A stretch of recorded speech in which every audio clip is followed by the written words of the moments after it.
Praise the Lord. ദൈവത്തിൻ്റെ അതിപരിശുദ്ധ നാമം വാഴ്ത്തപ്പെടുമാറാകട്ടെ.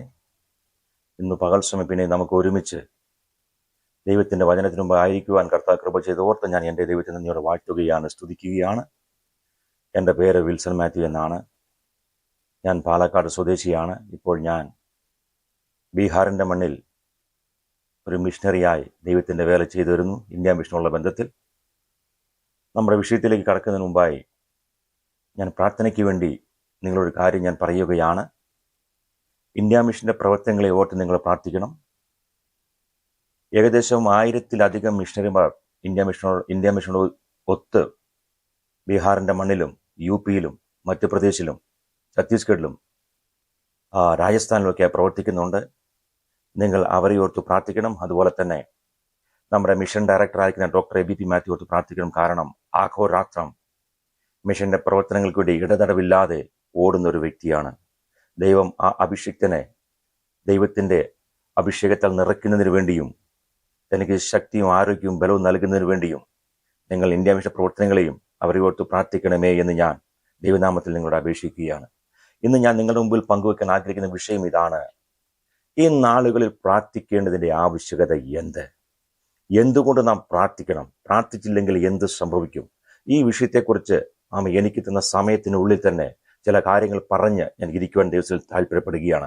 നമ്മൾ ലൂക്കോസിന്റെ സുവിശേഷം 21-ാം അധ്യായത്തിന് 36-ാം വാക്യത്തിൽ ഇപ്രകാരം കാണുന്നു: ആകയാൽ ഇനി സംഭവിപ്പാനുള്ളത് ഒഴിഞ്ഞു പോകേണ്ടതിനും മനുഷ്യപുത്രൻ മുമ്പിൽ നിൽപ്പാനും നിങ്ങൾ പ്രാപ്തരാകേണ്ടതിന് സദാകാലം ഉണർന്നും പ്രാർത്ഥിച്ചും കൊണ്ടിരിപ്പീൻ. ഇവിടെ നമുക്ക് കാണുവാൻ സാധിക്കും 2 കാര്യങ്ങൾ. ആകയാൽ ഇനി സംഭവിപ്പാനുള്ളത് ഒഴിഞ്ഞു പോകണം, നമ്പർ 1.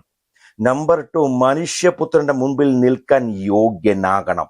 ഇതിനു വേണ്ടി സദാകാലവും ഉണർന്നിരുന്ന് പ്രാർത്ഥിക്കുവാൻ യേശു കർത്താവ് പറയുന്ന ഒരു വാക്കാണിത്. ഇത് വേറെ ആരും പറയുന്ന വാക്കല്ല, യേശു കർത്താവ് പറയുന്ന ഒരു വാക്കാണിത്. അങ്ങനെയെങ്കിൽ ഇതിനകത്ത് എന്തോ കാതലായ ഒരു വിഷയമുണ്ട്. ആമേൻ. പ്രിയമുള്ള ദൈവത്തിന്റെ മക്കളെ, നമ്മുടെ ജീവിതത്തിൽ സംഭവിക്കാൻ പോകുന്നത് മുന്നമേ അറിയുന്ന ഒരു വ്യക്തി ഉണ്ടെങ്കിൽ അത് നമ്മുടെ അരുമനാഥനായ യേശു കർത്താവാണ്. ഇവിടെ ഈ വചനം പറയുന്നു, വരാൻ പോകുന്ന ആപത്ത് ഒഴിഞ്ഞു പോകേണ്ടതിന് നിങ്ങൾ എന്ത് ചെയ്യണം? നിങ്ങൾ പ്രാർത്ഥിക്കണം. അത് കഴിഞ്ഞ് ഇവിടെ പറയുകയാണ്, രണ്ടാമതൊരു സെന്റൻസ് പറയുകയാണ്, മനുഷ്യപുത്രന്റെ മുൻപിൽ, യേശു കർത്താവിന്റെ മുമ്പിൽ നിൽപ്പാൻ യോഗ്യനാകേണ്ടതിന് നമ്മൾ എന്ത് ചെയ്യണം? നമ്മൾ പ്രാർത്ഥിക്കണം. ഹല്ലേലൂയ. നമ്മൾക്കറിയാം, അവൻ ഒരുപക്ഷെ ഈ ലോകത്തിലെ മനുഷ്യൻ കാണാതെ വണ്ണം ഒരുപക്ഷെ നമ്മൾ ചെയ്യുന്ന സകല പ്രവൃത്തികളും കാണുന്ന ഒരു വ്യക്തിയുണ്ട്. അതുകൊണ്ടാണ് യേശു കർത്താവ് പറയുന്നത്, ആമേൻ, മനുഷ്യപുത്രന്റെ മുൻപിൽ യോഗ്യനാകേണ്ടതിന്, മനുഷ്യപുത്രന്റെ മുൻപിൽ നിൽപ്പാൻ യോഗ്യനാകേണ്ടതിന് സദാകാലം ഉണർന്നിരുന്നു പ്രാർത്ഥിക്കണം. അതുപോലെ പിന്നെ പറയുന്നു, വരാൻ പോകുന്ന ആപത്തുകൾ ഒഴിഞ്ഞു പോകേണ്ടതിന് നിങ്ങൾ ഉണർന്നിരുന്ന് പ്രാർത്ഥിക്കണം എന്ന് ദൈവത്തിന്റെ വചനം നമ്മോട് ഉദ്ബോധിപ്പിക്കുകയാണ്. പിന്നെ ദൈവത്തിന്റെ വചനം നമ്മളെ ഓർപ്പിക്കുകയാ. ആ വചനം യേശു കർത്താവിന്റെ വായിൽ നിന്ന് വന്ന വചനമാ. കാരണം നമ്മുടെ ജീവിതത്തിൽ വരാൻ പോകുന്നത് ആർക്കറിയാം? യേശു കർത്താവിന് അറിയാം. നാം പ്രാർത്ഥിക്കുന്നെങ്കിൽ നമ്മുടെ പ്രാർത്ഥന ഒരു കവചമായി, ഒരു പലകയായി നമ്മൾക്ക് മുമ്പിൽ വരാൻ പോകുന്ന ആപത്ത് ഒഴിഞ്ഞു പോകുന്നതിന് സഹായിക്കുമെന്നുള്ള കാര്യം നാം ഒരിക്കലും മറന്നു പോകരുത്. ഇതിനു വേണ്ടി പിശാച് ചെയ്യുന്ന ഒരു പരിപാടിയുണ്ട്. എന്നറിയാമോ? നമ്മുടെ ജീവിതത്തെ തിരക്ക് കൊണ്ടിടും അവൻ. പിശാച് ചെയ്യുന്ന ഒരു പരിപാടിയാ. നാം പ്രാർത്ഥിക്കാതെ ഇരിക്കുന്നതിന് വേണ്ടി നമ്മുടെ ജീവിതത്തിനകത്ത് തിരക്കുകൾ കൊണ്ടിടും അവൻ. ഒന്നിന് പുറകെ ഒന്നായി പല തിരക്കുകൾ. 1 മീറ്റിംഗ് മാറി, 2 മീറ്റിംഗ് മാറി, 3 മീറ്റിംഗ് മാറി, ഇങ്ങനെ തിരക്കുകൾ കൊണ്ടിടും. ഈ തിരക്കിനകത്ത് എന്ത് ചെയ്യാ? നമുക്ക് പ്രാർത്ഥിക്കാൻ സമയമില്ല. നീയും ഞാനും പ്രാർത്ഥിക്കുന്ന ഒരു വ്യക്തിയാണെങ്കിൽ നമ്മുടെ ജീവിതത്തിനകത്ത് പിശാച് തകർക്കുവാൻ വേണ്ടി എത്ര പദ്ധതികൾ ഒരുക്കിയാലും ശരിയാ, എന്റെ ദൈവം ഒരു കവചമായി, ഒരു പലകയായി നമ്മളെ സൂക്ഷിക്കുമെന്നുള്ള കാര്യം നാം ഒരിക്കലും മറന്നു പോകരുത്. പിന്നെയും ദൈവത്തിന്റെ വചനം പഠിപ്പിക്കുന്ന ഒരു കാര്യമുണ്ട്. ദാനിയേലിന്റെ പുസ്തകം 6-ാം അധ്യായം 10-ാം വാക്യത്തിൽ ഈ പ്രകാരം വായിക്കും, ദാനിയേലിനെതിരായി രേഖ എഴുതി. രാജാവ് പോലും അറിഞ്ഞില്ല ഞാൻ രേഖ എഴുതുന്നത് ദാനിയേലിന് എതിരാണ് എന്ന് രാജാവിന് പോലും മനസ്സിലായില്ല. രേഖ എഴുതി കഴിഞ്ഞ് അതിനകത്ത് സൈൻ ചെയ്ത് കഴിഞ്ഞപ്പോഴാ രാജാവിന് പോലും പിടികിട്ടിയ ഇത് ദാനിയേലിന് മനസ്സിലായി. നാളെ എന്നൊരു ദിവസം ഉണ്ടെങ്കിൽ എന്നെ സിംഹത്തിനകത്ത്, സിംഹത്തിന്റെ ഗുഹയ്ക്കകത്ത് ഇടുമെന്ന് ദാനിയേലിന് ബോധ്യമാണ്. എന്നാൽ ദാനിയേൽ പതിവ് പോലെ ചെയ്തു വന്ന ഒരു കാര്യമുണ്ട്. അവൻ തന്നെ മുറിക്കകത്ത് പോയി യെരൂശലേമിൽ കിഴിവാതിൽ തുറന്നിട്ടുകൊണ്ട് 3 നേരം പ്രാർത്ഥിക്കുന്നത് പോലെ അവൻ തന്റെ ദൈവത്തോട് പ്രാർത്ഥിക്കുവാൻ തുടങ്ങി. ആ പ്രാർത്ഥനയുടെ ശക്തി എന്തെന്നറിയാമോ? എന്റെ ദൈവം തമ്പുരാൻ സിംഹത്തിന്റെ വായ അടച്ചു കളഞ്ഞു. പ്രിയമുള്ള ദൈവത്തിന്റെ മക്കളെ, നമ്മുടെ ജീവിതത്തിൽ പ്രാർത്ഥനയ്ക്ക് ഒരു രീതി ഉണ്ടെങ്കിൽ, നമ്മുടെ ജീവിതത്തിൽ പ്രാർത്ഥനയ്ക്ക് ഒരു ബാക്കി എല്ലാത്തിനും നമുക്ക് രീതിയുണ്ട്. 3 നേരം ഭക്ഷണം കഴിക്കാൻ ഒരു രീതിയുണ്ട്. ആ സകലത്തിൽ നമുക്ക് രീതിയുണ്ട്. എന്നാൽ പ്രാർത്ഥനയ്ക്ക് രീതിയില്ല. ദാനിയേൽ 2-ാം അധ്യായത്തിന്റെ അവസാന ഭാഗത്ത് വരുമ്പോൾ അവിടെ ഇപ്രകാരം കാണുവാൻ സാധിക്കുന്നു. മുഖ്യന്മാരിൽ മുഖ്യനാ ദാനിയേൽ. രാജാവിന്റെ കൊട്ടാരത്തിൽ താമസിക്കുന്നവനാ ദാനിയേൽ. ഒരുപക്ഷെ നമുക്ക് ഒന്നും കൂടെ കടത്തി പറയുകയാണെങ്കിൽ രാജാവിന്റെ റൈറ്റ് ഹാൻഡാ ദാനിയേൽ. എന്നാൽ ദാനിയേൽ രാജാവിന്റെ അടുക്കലേക്ക് പോയില്ല. എന്നാൽ ദാനിയേലിന് ഒന്നറിയാം, എന്റെ ദൈവത്തിനല്ലാതെ ഈ വിഷയത്തിന്റെ മുഖത്ത് എന്റെ ദൈവത്തിനല്ലാതെ എന്നെ വിടുവിക്കാൻ കഴിയത്തില്ല എന്ന് ദാനിയേലിന് അറിയാം. ആ ദാനിയേൽ എന്ത് ചെയ്തു? അവന്റെ ഭവനത്തിനകത്ത് ചെന്ന് ദിനം പ്രതി പ്രാർത്ഥിക്കുന്നത് പോലെ അവൻ ദൈവത്തോട് നിലവിളിച്ചു. എന്റെ ദൈവത്തിന്റെ പ്രവൃത്തി അവിടെ വെളിപ്പെട്ട് വന്നു. പ്രിയമുള്ള ദൈവത്തിന്റെ മക്കളെ, ഞാൻ എന്തിനു വേണ്ടി ഇത് പറഞ്ഞു എന്ന് ചോദിച്ചാൽ, നമ്മുടെ ജീവിതത്തിൽ ശത്രുവാവൻ നമ്മളെ തകർക്കുവാൻ വേണ്ടി പല പദ്ധതികൾ നാം അറിയാതെ മെനയുമ്പോൾ, ഞാനും നിങ്ങൾ പ്രാർത്ഥിക്കുന്ന വ്യക്തിയെങ്കിൽ ശത്രു എത്ര തന്നെ പദ്ധതി മെനഞ്ഞാലും ശരിയാ, എന്റെ ദൈവം ആമേൻ ഒരു ആശാരി തെറ്റുളി ഊരിയെടുക്കുന്നത് പോലെ നമ്മളെ ഊരിയെടുക്കുമെന്നുള്ള കാര്യം നാം ഒരിക്കലും മറന്നു പോകരുത്. ഇന്ന് പകൽ സമയം എന്നെ കേൾക്കുന്ന പ്രിയ ദൈവത്തിന്റെ ജനമേ, നിങ്ങൾ എവിടെ നിന്നാലും ശരിയാ, നീ അനുഭവിക്കുന്ന വിഷയം ഏതുമായിക്കോട്ടെ, നീ അഭിമുഖീകരിക്കുന്ന വിഷയം ഏതുമായിക്കോട്ടെ, എത്ര കടഭാരത്തിൽ നീ മുങ്ങിക്കിടക്കുന്ന വ്യക്തിയായിക്കോട്ടെ, നീ പ്രാർത്ഥിക്കുന്ന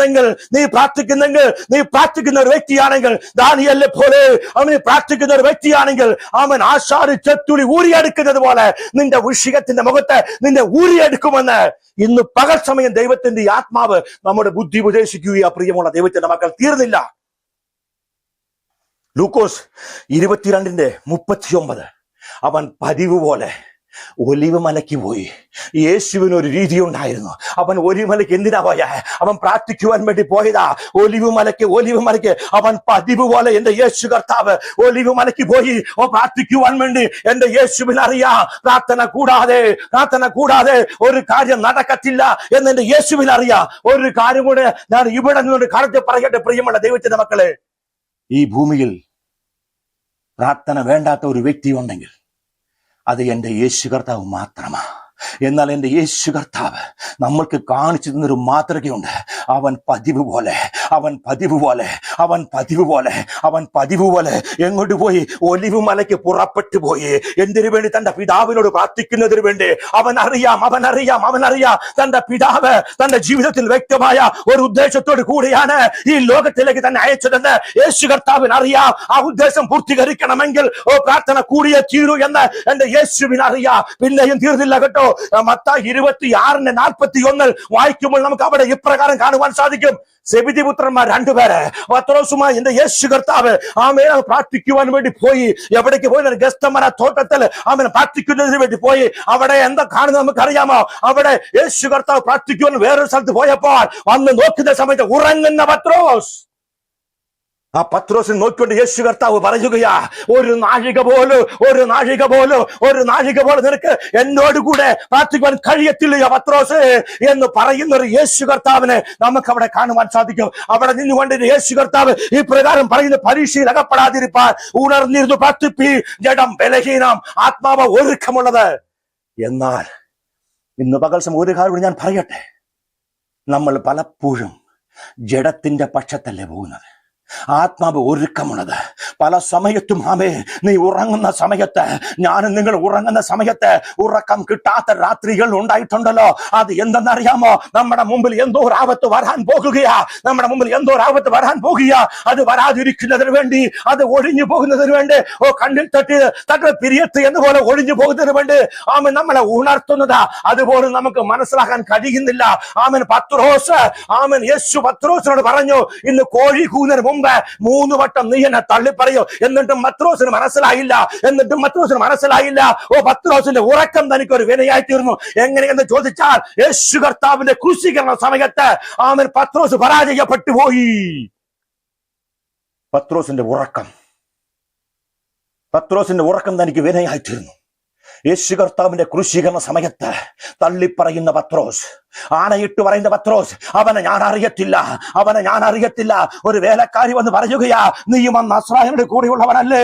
ആ സമയത്ത് പത്രോസ് പറയുന്ന ഒരു വാക്കുണ്ട്, എനിക്കവനെ അറിയത്തില്ല. പിന്നെയും മുൻപോട്ട് വായിക്കുമ്പോൾ അവിടെ ഇപ്രകാരം കാണുവാൻ സാധിക്കും. എന്തെന്നറിയാമോ? നിന്റെ ഉച്ചാരണം പറയുകയാ. നിന്റെ ഉച്ചാരണം എന്താ പറയുന്നത്? നീയും നസ്രായന്റെ കൂടെയാണെന്ന് നിന്റെ ഉച്ചാരണം പറയുക. പ്രിയമുള്ള ദൈവത്തിന്റെ മക്കളെ, അവൻ യേശു കർത്താവ് മുന്നമേ കണ്ടു. ഇന്ന് രാത്രി പത്രോസ് എന്നെ തള്ളിപ്പറയുമെന്ന് യേശു കർത്താവ് മുന്നമേ കണ്ടു. അതുകൊണ്ട് യേശു കർത്താവ് പറഞ്ഞ്, പരീക്ഷയിൽ അകപ്പെടാതിരിപ്പാൻ ഉണർന്നിരുന്ന് പ്രാർത്ഥിപ്പിൻ, ജഡം ബലഹീനമാ, ആത്മാവ് ഒരുക്കമുള്ള. പലപ്പോഴും നമ്മൾ ജഡത്തിന്റെ പക്ഷത്തല്ലേ പോകുന്നത്.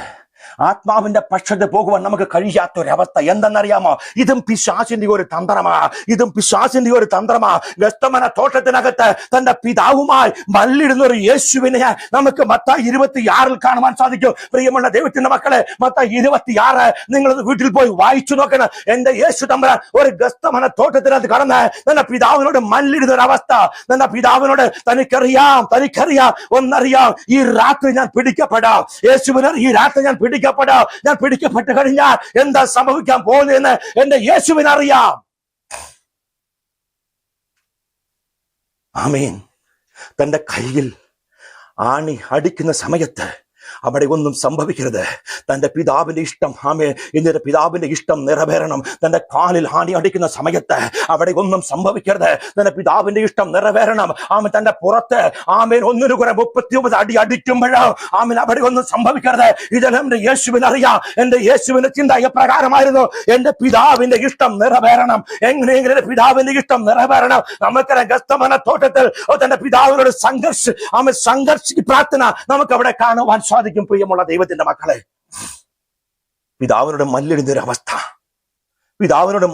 അവസ്ഥ. എന്തുകൊണ്ട്? യേശുവിന് ഒന്നറിയാമായിരുന്നു. താൻ ഈ ലോകത്തിന് വേണ്ടി, ഈ ലോകത്തിന്റെ പാപികൾക്ക് വേണ്ടി, പാപത്തിൽ അകപ്പെട്ട ഈ ലോകക്കാർക്ക് വേണ്ടി തന്റെ ജീവൻ ബലിയാറായി തീരണമെന്ന് എന്റെ യേശുവിന് അറിയാമായിരുന്നു. എന്റെ യേശുവിന് ഇതും അറിയാമായിരുന്നു. എന്റെ പിതാവിന്റെ ഇഷ്ടം അതാ.